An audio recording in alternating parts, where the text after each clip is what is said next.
Hello, all you film freaks and movie maniacs out there.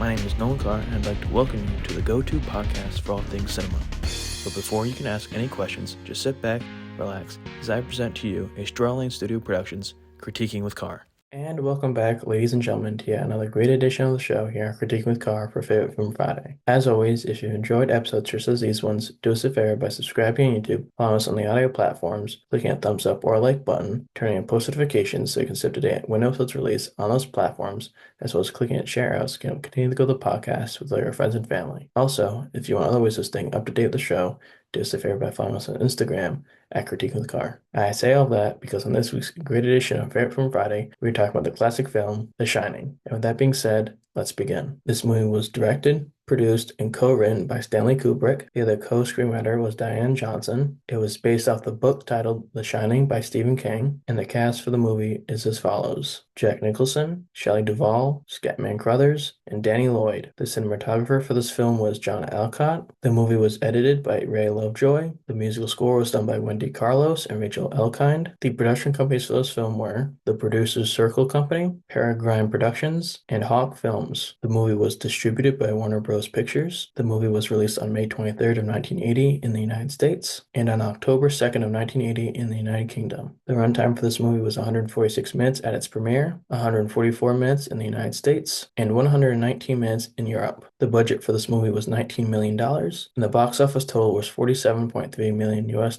The accolades for this movie are as follows. At the Razzie Awards, Stanley Kubrick was nominated for Worst Director, and although it was later rescinded, Shelley Duvall was nominated for Worst Actress. And finally, at the Saturn Awards, Scatman Crothers won for Best Supporting Actor, as well as Stanley Kubrick was nominated for Best Director and Bela Bartok for Best Music. And now it comes time for one of my two favorite parts, which is when I list off the top 10 highest-grossing films for that year's release, being 1970's The Shining. Coming in at number 10 was The Owl and the Pussycat. It was distributed by Columbia Pictures. Its worldwide gross was $23.6 million. It stars Barbra Streisand and George Segal. Coming in at number 9 was Catch-22. It was distributed by Paramount Pictures. Its worldwide gross was $24.9 million. It stars Alan Arkin, Martin Balsam, and Richard Benjamin. Coming in at number 8 was Little Big Man. It was distributed by National General Pictures. Its worldwide gross was $32 million.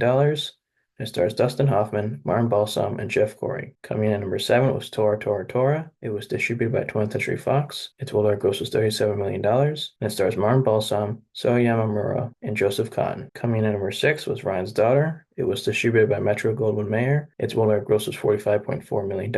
And stars Robert Mitchum, Trevor Howard, and Christopher Jones. Coming in at number 5 was Woodstock. It was distributed by Warner Bros. Its worldwide gross was $50 million. And it stars Janis Joplin, Candy, and Joan Baez. Coming in at number 4 was Patton. It was distributed by 20th Century Fox. Its worldwide gross was $62.5 million. And it stars George C. Scott and Carl Malden. Coming in at number 3 was MASH. It was distributed by 20th Century Fox. Its worldwide gross was $81.6 million. And it stars Donald Sutherland, Elliot Gould, and Tom Skerritt. Coming in at number 2 was Airport. It was distributed by Universal Pictures. Its worldwide gross was $128.4 million. And it stars Burt Lancaster, Dean Martin, and Gene Seberg. And finally, coming in at number 1 as the highest-grossing film for 1970 was Love Story. It was distributed by Paramount Pictures. Its worldwide gross was $173.4 million. And it stars Ally McGraw, Ryan O'Neal, and John Marley. And now, the moment you've all been waiting for, what hopes to be a not-so-very-long review of The Shining. Stanley Kubrick's The Shining has long been regarded as a cinematic masterpiece, a staple of the horror genre, and a prime example of psychological suspense.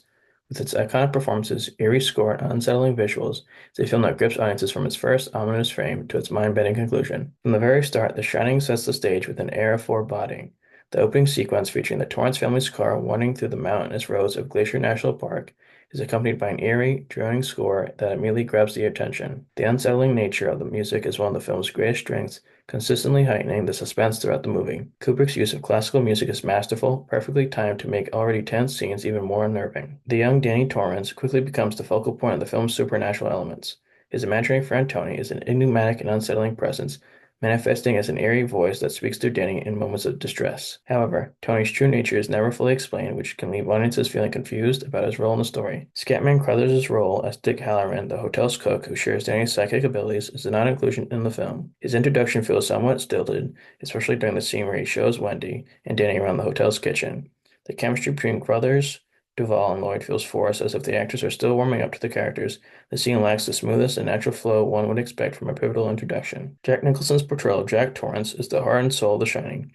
His transformation from a struggling writer with mild frustration to a completely unhinged, murderous madman is both captivating and terrifying. One of the film's most notable sequences is the slow unraveling of Jack's sanity, particularly in the scenes where he interacts with the hotel's spectral inhabitants. It's a perfect depiction of a man on the edge, teetering between reality and the dark influence of the Overlook Hotel. Nicholson's ability to convey this descent with such intensity is a testament to his acting prowess and reinforces why he's regarded as one of the greatest actors of his generation. However, while Nicholson's performance is universally praised, not every element of The Shining delivers the same impact. One of the most famous scenes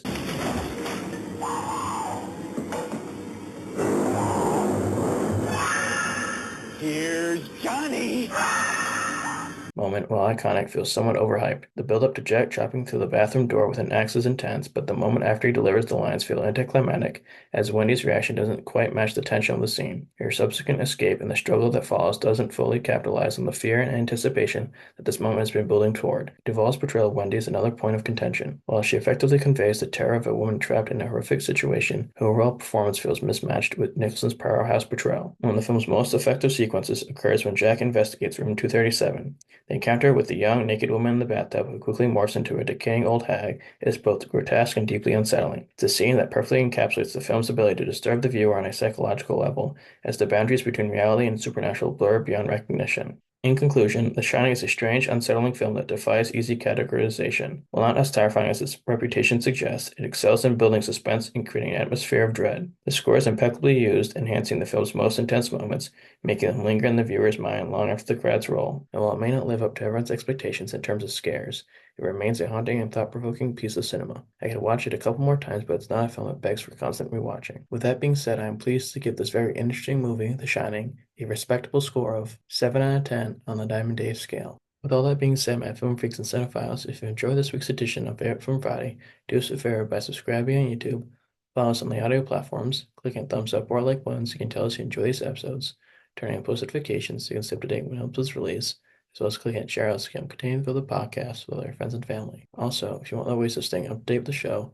do us a favor by following us on Instagram at Critiquing with Carr. And with that being said, take care and until next time.